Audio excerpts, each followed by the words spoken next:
Playing the role of Sheriff Alex Romero, please welcome Nestor Carbonell.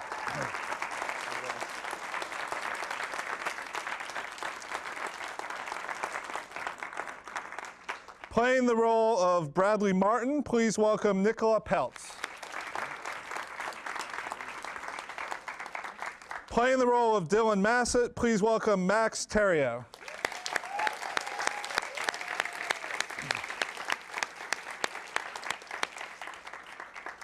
Please welcome co-creator and executive producer Carlton Hughes.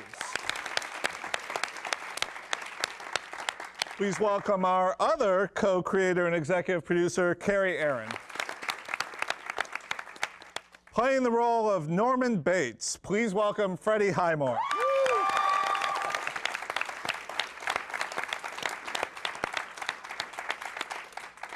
And playing the role of Norma Bates, please welcome Vera Farmiga.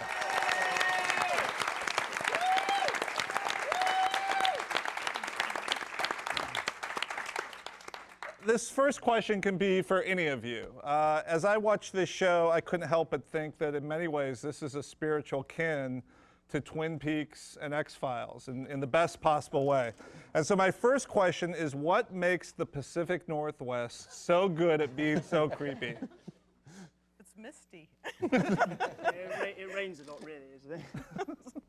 You know, I think that for us, we wanted to create this town that looked really beautiful on the outside, but that underneath it was a very different story, and that, you know, the people in this town seem very nice, but they all harbored these dark secrets. And which is very Twin Peaks. It's very Twin Peaks. We pretty much ripped off Twin Peaks. That's pretty my much, yes, if you wanted to get that confession, the answer is yes, we did. No, I mean, Carrie and I love that show, and it only lasted 30 episodes, and so we thought we would do the 70 that we're missing. Talk about the origins of this show. As I was telling someone that I was going to host this panel and, you know, talk about Bates Motel, I said to them, if somebody had come to me and said, hey, do you want to do a series, you know, based around, you know, Psycho and this and that, I would say, you can't do it. And so I'm just ultra impressed the way you guys have pulled this off for the first 10 episodes of it. How did this begin, and what made you think you could actually pull this off? I don't necessarily. No, I mean, basically, we were approached by Universal Television. Universal owns the rights to the Psycho franchise, and you know, they basically said, you know, would you guys be interested in doing this for television? And they also helped put Carrie and I together, and you know, it was kind of a fantastic instant sort of love at first sight, you know, marriage as writers. And you know, I had this one subset of ideas, Carrie had another subset of ideas, and it was just, we stuck them together, and there was something really intriguing about it. And even though it was kind of a high degree of difficulty dive, you know, yes, there are many ways it could go wrong. Just this idea of like the kind of unanswered questions of the movie were really intriguing to us. Like, who was Norma Bates? I mean, who was this woman who ended up like stuffed in a fruit cellar in the movie, you know? And what was her relationship like with her son? And what if they had what if Norman had a brother? And you know, just the idea of sort of telling the tragedy of sort of knowing that in a general sense things were not going to end well for these characters, but along the way we would hopefully fall in love with them, and we wanted the audience to kind of hope against hope that these characters would not meet their inevitable fate. Vera and Freddie, the heart of the show is clearly this mother-son relationship. Why is everyone laughing? We were having this debate about whether, I mean, I think that's what's very great about Bates Motel. Everyone has a different interpretation of the relationship between Norma and Norman, for example, and what side of the line that falls on. And I think even amongst us, there's a difference in opinion at times as to yeah, if it is slightly dodgy or not. And I think people laugh because they slightly project onto. I think there's a lot of projection going on. Well, that leads to the question I was going to ask, which is, you play, you know, one of the most famous cinematic characters in Hollywood history. You play one of the most famous cinematic corpses in film history. And so I guess my question is what makes this relationship so compelling to watch, and it is compelling to watch, and how do you not play that future? And maybe the future of the TV show is different somehow than the future of the movie. You know, who's to say? But how do you get such iconic images out of your head as you play these two characters? I don't know. I wasn't feeling hassled by the term iconic in the way that Freddie might have felt hassled, given he's stepping into some pretty extraordinary shoes. You know, iconic for me is kind of the root word of it. Icon as in religious painting, as in Madonna and Child. You know, and for me, it's just how I approach her as you know, as the nurturing Madonna, the breastfeeding Madonna. Even when it's no longer appropriate. The worried and, you know, the stricken Madonna, the bereft Madonna, and it's like, you know, that's.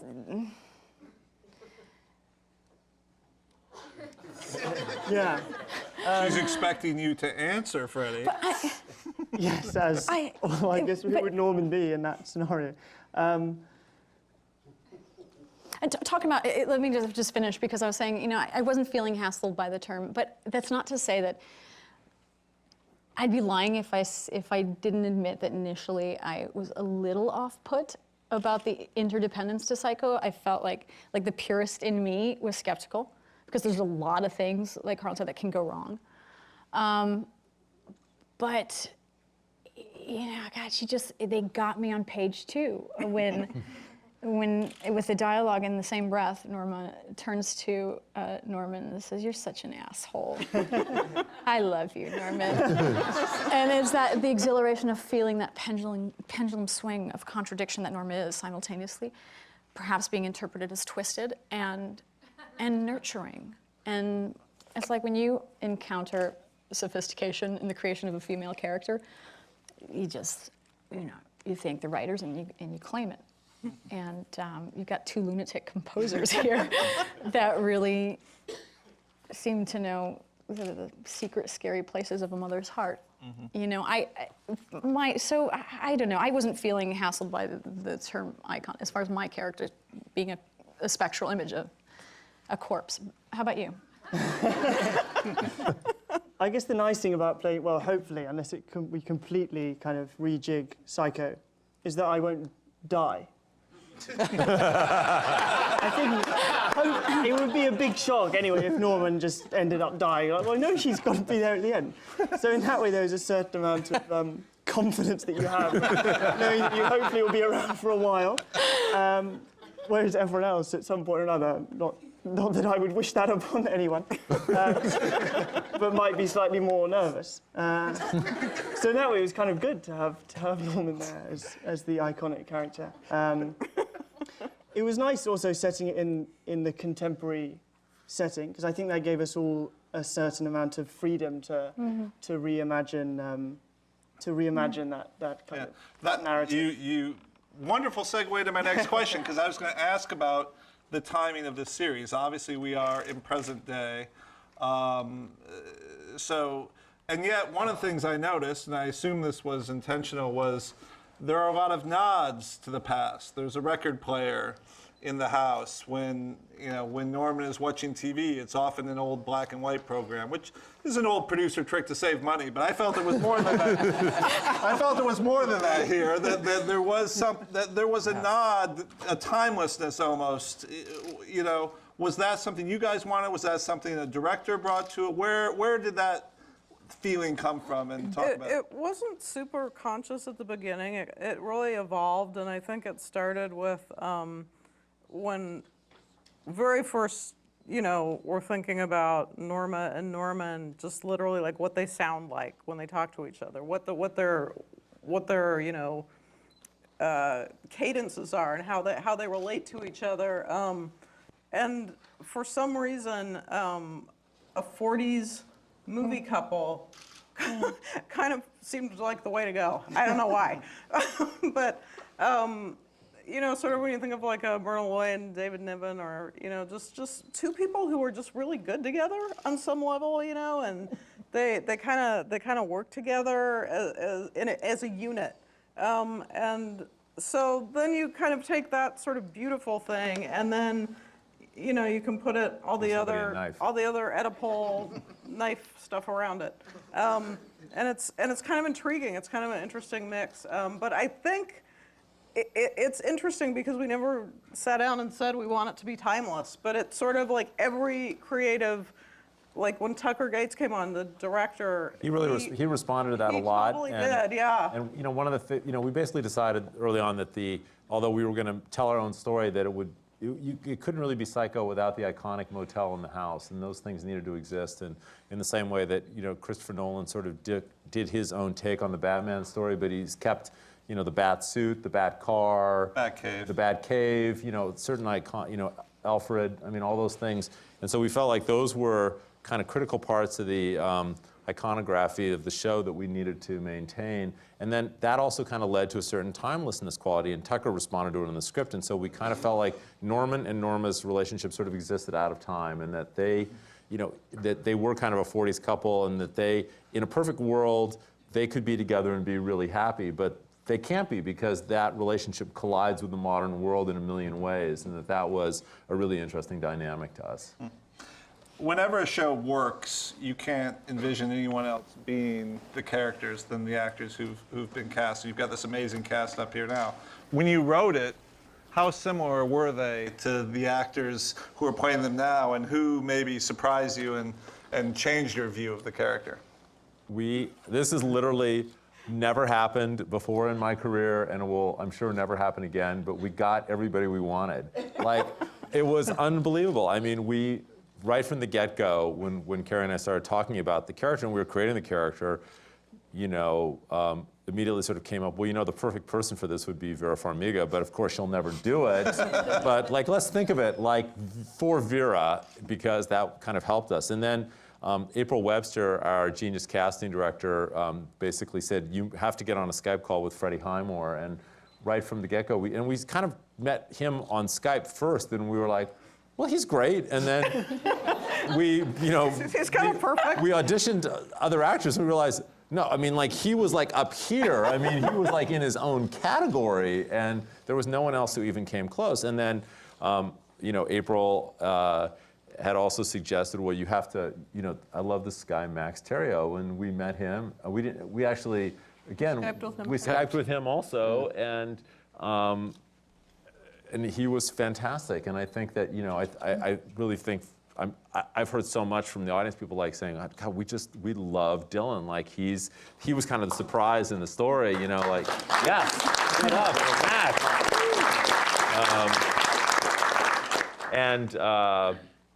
And Nicola, she actually came in and auditioned, but we just were like, wow, she's perfect. She was just that vision of the role. And then Nestor and I, of course, had worked together on Lost, and so when we started talking about when we started talking about the sheriff, we'd be like, well, he should be like Nestor Carbonell. And then we actually got him. So. And then the Olivia story was really kind of interesting because we got this murky, homemade video that came from Manchester, England, and we could barely sort of see the actress, but it was well, she's really good. And then we just said, well, we kind of liked her best, and A&E approved her and believed in us on that. And then she flew into Vancouver, and she got off the plane, and she was luminous. It was oh my God. It was she looked like she was out of a Renaissance painting or something. And so it was just, I think that there's this thing that happens as hard as you try on television, and you can write a good script and you can have great intentions, but this alchemy has to occur. And I feel like that's the thing that you can't predict, and I feel like that's what happened when we assembled this troupe of actors, and that's really what blessed our show. Nestor, your character is very mysterious at the beginning of the show. You don't know if he's a good guy, is he a bad guy, sort of, running this weird, strange, illegal operation here in town. What did they tell you? Did you just take a leap of faith because it was Carlton, and you'd worked with him? Did they sort of let you know where the character was going? When you have to play a character of mystery, is it also a mystery to the actor? Well, it certainly was for me on Lost. It still is. It still is. I don't know. No. Don't spoil anything for us. It's only been over for 3 years. We're gonna do more, right? No, but I enjoyed that process. I really did. At first, I was like, why am I saying this? And after a while, I was like, I just gotta invent why I have to say this in my head. But I really learned to love that process. And Carlton sort of, he told me when at first, actually, when the casting approached me, they said, well, they're interested in you for a few episodes. And I said, yeah, of course, it's Carlton. Yeah, I'd love to work with him again. I didn't hear it for about a month, and then about 4 weeks later, something like that, I asked my agent, hey, are we going to do those episodes, or what happened? And then they called and said, well, no, now we want to do more and make you a regular in the second season. And I go, great. And Carlton sent me the first 6 scripts, and I was up all night. I mean, it was just extraordinary writing. But to your point, the mystery thing, I love that. I mean, who doesn't want to play? I mean, it's like built-in intrigue. You can only benefit as an actor from a character that is mysterious. But also, I love, but it's specific to this character. I mean, he's sort of the... Are you a good guy or a bad guy? I don't even know. We need to figure that out. Oh, yeah. Let's not figure that out for a while. Just don't kill me, Freddie, all right? I was on the plane. I think Freddie threw the gauntlet down tonight. I know. Clear. Oh, I sat with him on the plane on the way from New York from Upfronts, and we talked about this, and I said, we're friends now. So if it's on the page, you have to protest that you will not kill me. So I refuse to kill anyone in it. Yeah. But no, the mystery thing, I love it. But to the point of this character, yeah, he's got definitely different sides to him. I'd love to see some, other elements to him, but I'm sure that, we'll find out next season. Nicola, in the original Psycho movie, it was not kind to pretty blonde women. What did you anticipate coming into this? In many ways, your character is the prototypical, high school boy's fantasy. How do you take the character beyond that? In fact, many of the scenes are fantasy moments in his head, with you. How, what was important for you to bring to that character other than this boy's fantasy? I like to think of her as the untraditional Queen Bee because I really believe that she is a kind girl and a good person. And she just, when she loses her dad, she deals with her grief in the wrong way by sleeping with Norman. And I think he takes it differently and then as he should, and I understand why he took it that way. Norman's the woman. I hope I don't die soon. We're sensing a trend here. Freddie's comfortable, everyone else is on it. Everybody's hoping. Yeah. Everybody else is just hoping and trying to be friends with Freddie.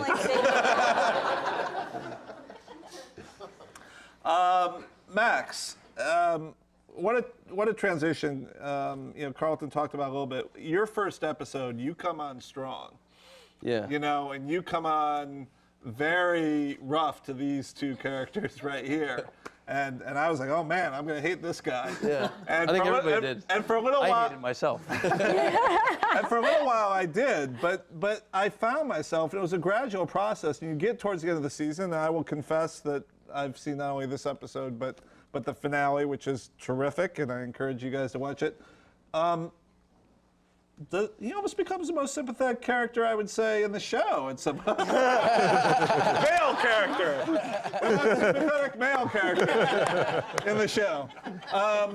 Talk about that transition and how, when you have to come on that strong. Yeah, it's funny because it was this constant battle in the beginning, and when Tucker was directing it, it's like every scene I would walk into, he'd be like, just be more mean. Just be more mean to them. Always just be mean, always. He's like, go in there and just like walk into this room like this is your house and you don't give a, about anything. And so I'm like, really? Like, yeah. He's like, just go in there and just tear up their house. I'm like, all right.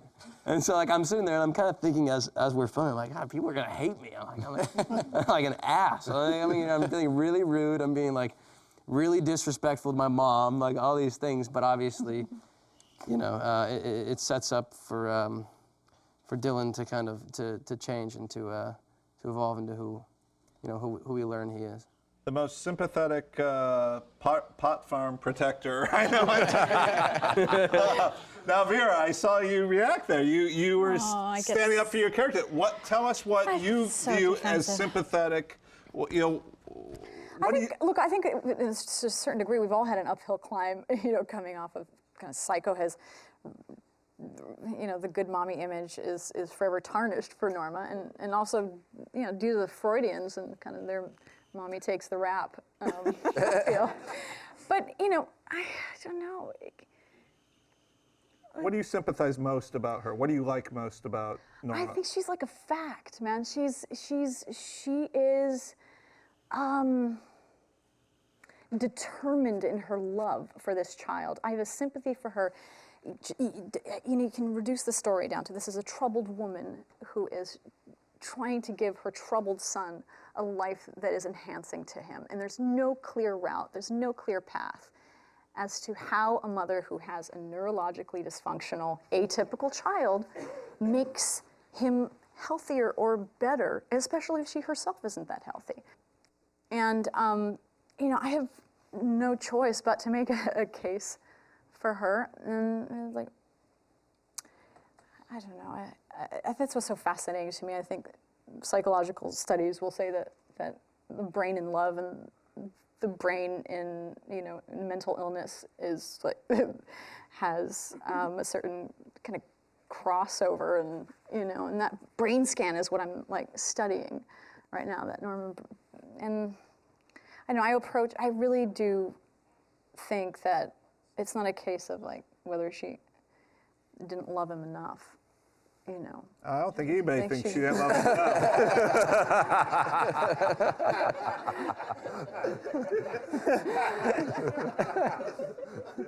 No, I mean that's what makes, I mean this in the best possible way. Your relationship is so fascinating because there is such love there. If she didn't care about him, what would? It wouldn't be so nearly interesting to watch. I know she makes mistakes. She doesn't always do the right thing. She's still kind of trying to determine, where that umbilical cord should be, released. Not cut. It should be. Yeah.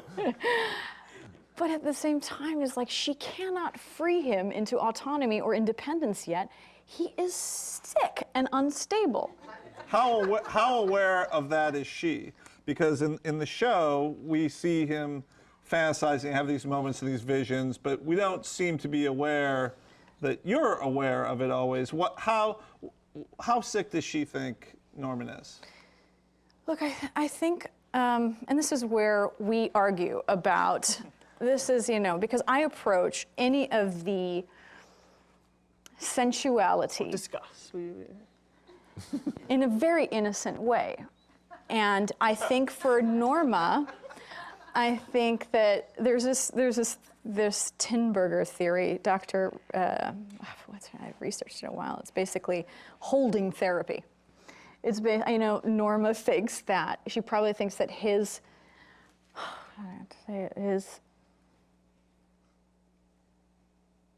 anxiety-induced emotional conflict has something to do with bonding, as is evident from her first failed attempt at maternity.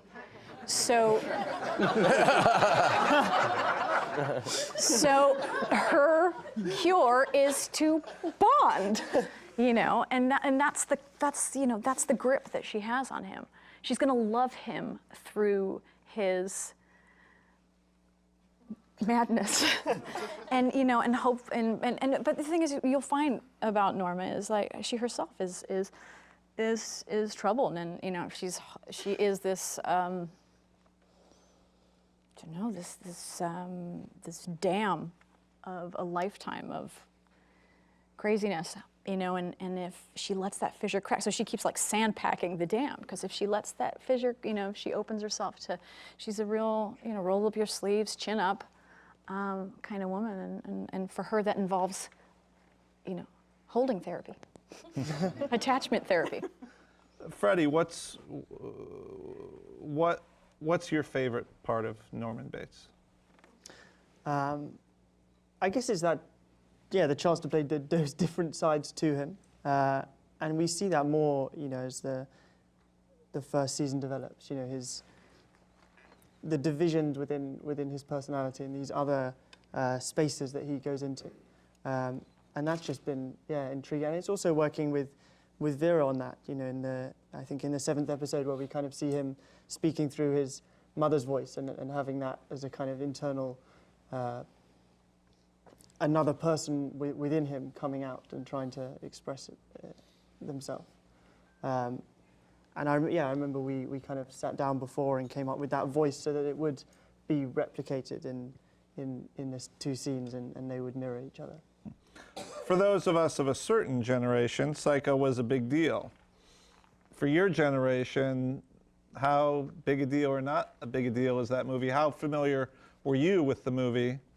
No, I'd seen Psycho beforehand. I think when I was 14 for the first time, which people seem to think, oh, it's a bit young to see it. But what's great about Psycho is it's not, there's nothing explicitly wrong with a 14-year-old seeing it. It's what goes on in your mind, and I think that's what I really enjoyed about the Bates Motel scripts. That suggestive as opposed to conclusive nature, and that to a large extent comes from that suspense that Hitchcock was so great at. What's the best thing about her as an actress? Well, Vera, I was going to say it is a great thing, but it also, I guess, you're also slightly envious. Vera's just so effortlessly natural, and I'm sure it takes a lot of effort to get there, but it doesn't, it doesn't seem that way when you're in a scene with her. You know that she's completely there, giving it everything at every single moment, and it's also the chance to play with stuff in the scene itself, as opposed to coming with a kind of preconceived idea of which you do to a certain extent of how you want the scene to go. But even in the middle of the scene, Vera is kind of capable of changing stuff up and finding this new range of emotion. It's kind of constantly working, but at the same time seeming like she's not. What's the best thing about Freddie as an actor? His willingness and his openness, and like any dance partner, he's not afraid of being led or leading and having that switch, and he's a great in improvising, and there's a certain level of there's a candid honesty we have with each other when something's not working or when we need help, and we rely on each other a lot. And I really admire his intellect and his awareness and his humor above all, because it's just like you're not gonna have a lukewarm attitude about each other playing these characters. You're either gonna love each other or you're gonna hate each other. And I just have such a deep affection for him. I admire him. It's he makes lucky me we a better got actor. on, really, isn't it? Yeah. It's lucky.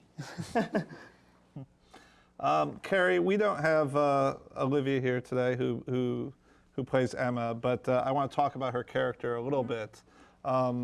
We talked a little bit before the panel about a character with cystic fibrosis and CF. I talked about how I investigated that once in a script I read. I'm fascinated with that disease and what that does to somebody. Where did the idea come from, to do this, and what does Olivia bring, to that role of a teenage girl dealing with that disease? It felt really intriguing to put into this sort of arch world of life and death someone who actually was in a real way, very much dealing with life and death on a daily basis. I don't know why, it just seemed like a really interesting combination. And I have a very good friend who has CF, so I knew, a lot about it and living with it. And, the thing that I always admired was that it didn't define him.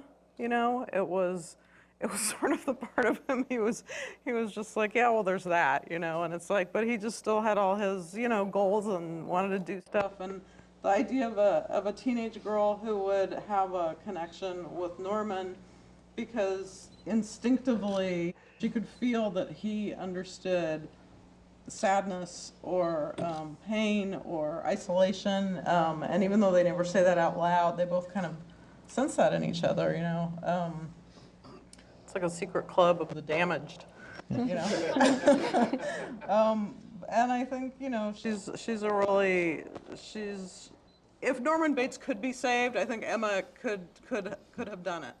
I think she's hugely important to him, and that will develop more. So she's safe for a little while. She might outlive She everybody. said could have saved him. Fair enough.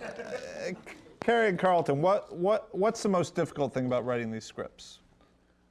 Gosh, it's just everything. I mean, Everybody's crazy. They're exhausting. I mean, that's actually true. You know, it's like sometimes at the end of writing one of them, like I am so, you know, because you live through it while you're writing it, and I'm so exhausted at the end of it. I mean, I remember when we were doing the last few episodes, I kept just texting Carlton going, these people are all crazy. You know, but when you're in it, they don't really feel crazy. Like you kind of, No, I mean, it's you have to like be able to get inside the heads of the character. And I think, as Vera said, you know, you have to completely sympathize and understand Yes. them on their journeys. And I think that we so wanted to write the scripts and be with the characters. You know, we didn't want the audience sort of looking down at the characters and saying, oh, you know, sort of pathologically and sort of saying, oh, that person's damaged or this person's damaged. We wanted to write the script so the audience was always with the characters, that we were with Norma, we were with Norman, we were with Dylan. that's why it's exhausting. But it is Because you are exhausting. with them. But it is. It's But like- it's hard to write these kinds of stories and Yeah. also, you know, hopefully make the audience feel like they're fully engaged with the characters. But yeah, and when I say they're crazy, I don't mean that in a judgmental way. I really don't. I mean, they feel things big. You know, it's not. passionate. They're passionate. Yeah. Yes. You know, you can do the, you know, like, I mean, the scene where you're driving around the driveway and he jumps in the car. I mean, that's intense. You know, that's like that's major awesome dysfunction. A generic question, but maybe it'll give something more interesting than a generic answer. What were you looking for in directors for this show?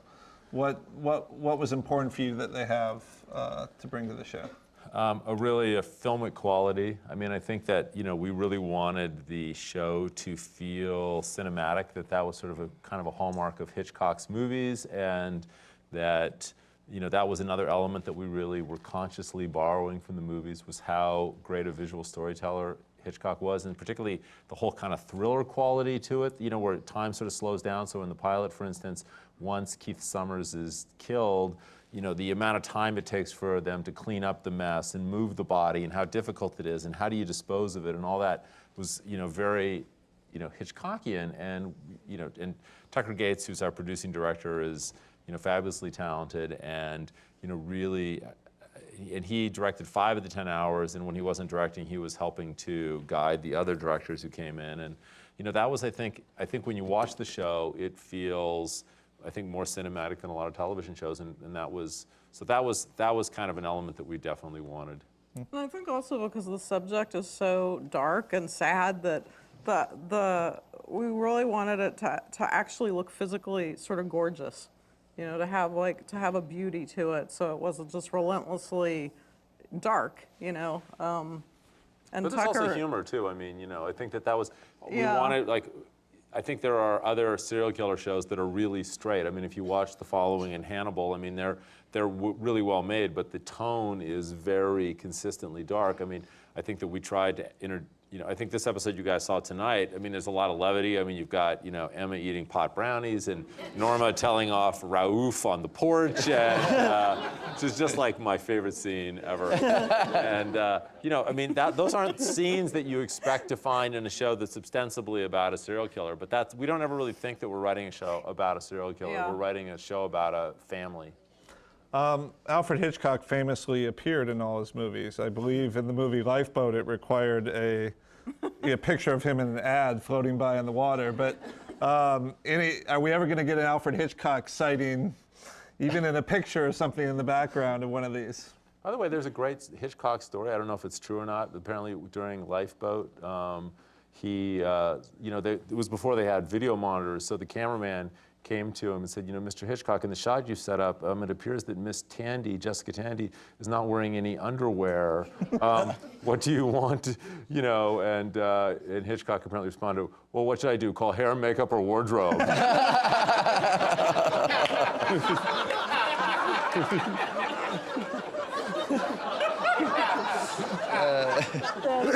Top that. So you're passing on the Hitchcock appearance in the. We'll see. Maybe. I mean, I do my, previously on Bates Motel. That's good. There you go. Nestor, what's your favorite part of your character? Well, certainly for this season, it has been working mostly with Vera and getting to work with her. But just as an observer of the show, you're talking about sort of the cinematic aspects of it. I mean, just at the heart of it, you have these two incredible dynamics. You have the Oedipal one, and then you have this sort of East of Eden thing, where you have the James Dean character vying for the love of the parent. In this case, it's a mom. So you can play around and have those great Raouf scenes because you have this. The show is so grounded in these incredibly, powerful dynamics. So just viewing the show, it's just interesting for me on that level. But for me, so far, having to work, with Vera and sort of butt heads with her has been a dream. There is not a bad scene between Nestor and Vera. I mean, those scenes, like watching them in dailies, it's just like they just explode off the screen. Nice. Seriously. Nicola, how does the high school that you're in this show compare to the high school that you went to? I'm assuming less dangerous. Less dangerous, definitely. I think in some ways it's actually really relatable, like all the high school scenes in the high school world, because, I mean, everyone in high school, at least that I know, or from my experience, deals with all that drama, like the boys and the cliques and the who likes who and all that. And I think that's another reason why I love doing the show and why, my friends love it, and I feel like you can relate to those scenes and yeah. And how has the character turned out to be different than than what you anticipated when you first got the role? I'm really happy that we're not playing her as just what you expect, like the bitchy popular girl who's just mean to Norman, and it's not like that at all. And she really does like Norman and care for him and didn't want to hurt him, and I love their relationship. I think it's really unique and relatable in some ways. Max, talk about Dylan a little bit. What I've asked everybody what their favorite part is. What's your least favorite part about Dylan?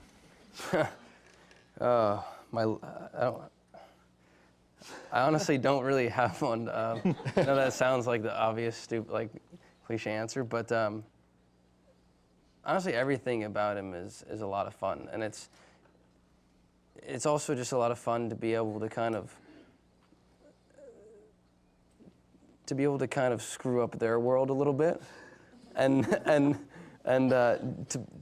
be able to kind of mess with their dynamic, and to also be so close to it, and just to watch how they interact, how Norma and Norman. Like Nestor said, like it's just the show's just it's a lot of fun to work on because everybody's so talented, and it's always just like honestly like a pleasure being on set, and always really creative and a lot of fun. So it doesn't feel like you don't feel like you're going to work at any time, even the ridiculous hours that we have sometimes, like it's still like it's always really creative and fun, and every day's different, and every episode is different, and it's constantly changing, which is fun. Talk about working with Freddie on the show. It's a very complicated, intricate relationship between these two brothers, half brothers, really. How's that bond between those characters different from the bond between you two actors? Freddie and I are a lot closer in real life than Dylan and Norman. But yeah, I mean, it's fun. It's just fun to play with because there'll be scenes, you know, that are so different from what we're like towards each other normally, and so it's a lot of fun to be able to play off those. Like the one scene that we had a lot of fun with was when we're driving to the dock or back from the dock in episode 6. Is it episode 6? Yeah.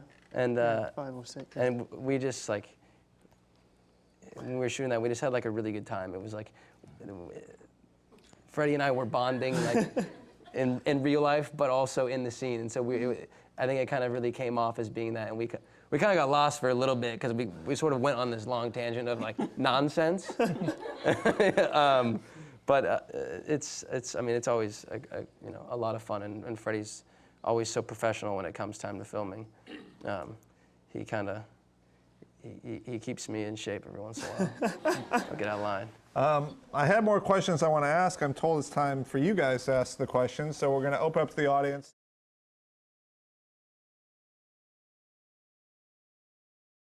I don't think you'll be disappointed. I mean, were you disappointed at the end of Titanic?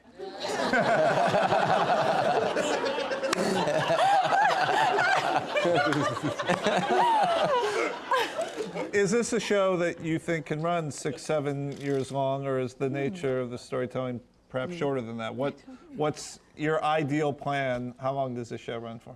What is your ideal plan? I don't think it is not an infinite length show. I mean, it definitely is a show with a beginning, middle, and end. I think that this season will answer that question for us. I mean, I think that we need to get a little deeper into our storytelling to figure out exactly how long we need to tell our whole story. So I'm dodging the question.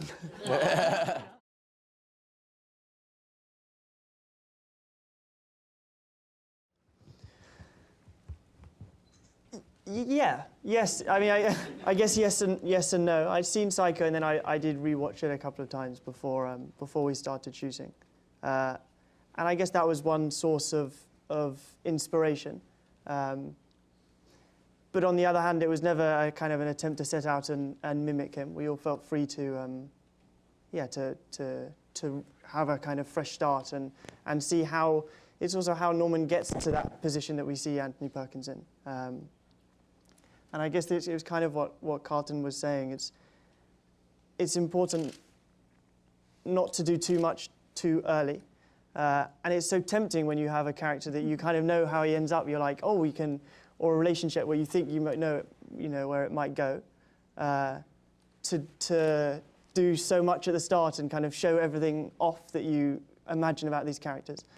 But it's also a matter of kind of holding back and letting that develop naturally and in an unforced, kind of unrushed manner. Which is what the luxury of television. You have a longer period on which to tell those stories. It's like playing Hamlet, as an actor. You're not going to do it the way, you saw the Hamlet that you saw for the first time do it. You're going to try to make it your own, Yeah, I guess I saw it not only as an iconic kind of take, but also as an iconic character in his own right, Thank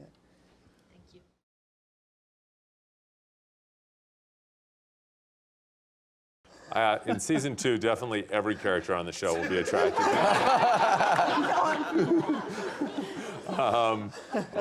Yeah, no, I mean, that's the teacher is there's something kind of like odd about her, isn't there? It's very interesting. Yes, that's a very good observation. I'd want to know more.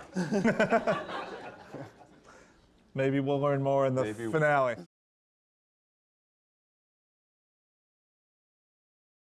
Yeah. Yeah, I mean, that was just one of those, again, April and Sarah Isaacson, our casting directors, brought him in for this part. And, it's always hard when you have kind of a villainous character like this. You're kind of looking for a way to put a spin on, him that's different. And Jerry was somebody that she brought up as just as a possibility for us. And it just felt like we should take that risk, that we should give, that he is an actor who we really admired, and we just thought, as opposed to going to the more conventional, heavy, let's let's take a shot and see if he can do something different with this role. And he just nailed it. I mean, it was just like, it's so fun to watch him in the show. And, you know, there's more to come.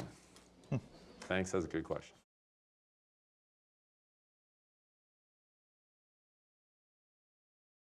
Like I said, she's got a major floodgate. And Yeah, I mean, that's part of the storytelling, definitely.